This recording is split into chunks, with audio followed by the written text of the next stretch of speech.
Chapter 2: History and Tradition. Indian culture can be categorized into two broad groups. Number 1, Brahman culture. Number 2, Shraman culture. The philosophical schools of Mimamsa, Vedanta, Nyaya, and Vaisheshika falls into the first category. The philosophical schools of Jainism, Buddhism, and Sankhya tradition belongs to the Shraman culture. The Jain religion has existed since the prehistoric era. According to the Jain tradition, 24 Tirthankaras appear in every semi-cycle of time.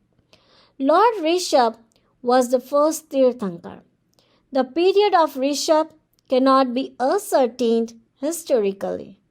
Traditionally, Lord Rishabh was the sponsor of the present age and the founder of human culture. His life sketch has been described in detail in Srimad Bhagavat. He was the first king of the era. For a long period, he ruled the people and was the pioneer of social and political systems.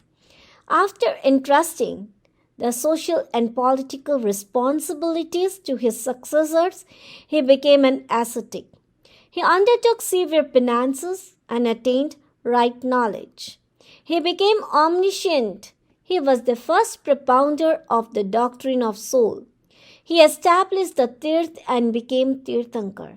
Thus, in the lineage of 24 Tirthankar, the first Tirthankar was Lord Rishabh and the 24th Tirthankar was Lord Mahavira. The 22 Tirthankars belong to the era before recorded history, whereas the 23rd Tirthankar Parshvanath and the 24th Tirthankar Mahavir were historical persons. Tirthankars were self-enlightened and showed the path of enlightenment to others. Every one of them was a master of self-consciousness. Being self-enlightened, none of them were followers of others. This is why a Tirthankar is a pioneer of religion and is also termed as Jin, Vitarag, Arahat, Sarvagya, etc. Lord Parshvanath, the 23rd Jain Tirthankar, lived in the 8th century BC. This was the time when the Upanishads were being composed. The 6th century BC was an epoch-making century.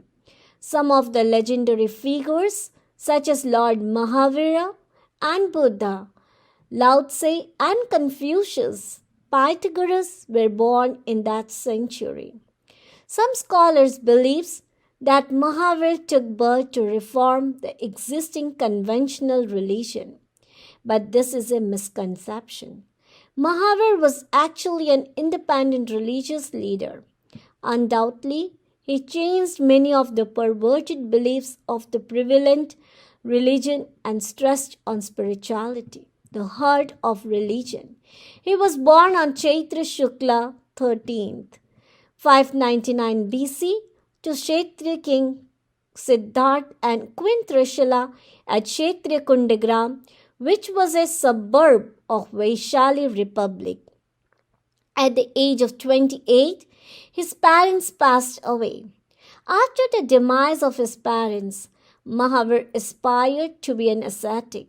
He sought permission from his elder brother and his uncle. Both of them counseled him to wait for some more time. Mahavir could not disregard the wishes of his family. He stayed with the family for the next 2 years, but he continued his spiritual practices. Then he renounced his household life and went to the nearby forest where he was initiated as a Shraman. He lived the life of a householder for 30 years and that of a sadhak for 12 and a half years. His period of sadhana came to an end with the attainment of Keval Gyan. Lord Mahavira was then able to perceive and know all reality directly. His consciousness was free from every kind of abstraction. The dividing line between the knower and the known had disappeared. He had a direct perception of his own self as well as the entire world. Then he lived and worked in the midst of people and showed them the way to peace and amity. Lord Mahavira breathed his last on the 30th day of the month of Kartik 527 BC while sitting in the Paryank Asana, practicing meditation on the soul. That day is now celebrated as Jyoti Parva, the yearly festival of Deepavali. So this was the history and tradition of Jainism. Om Araham.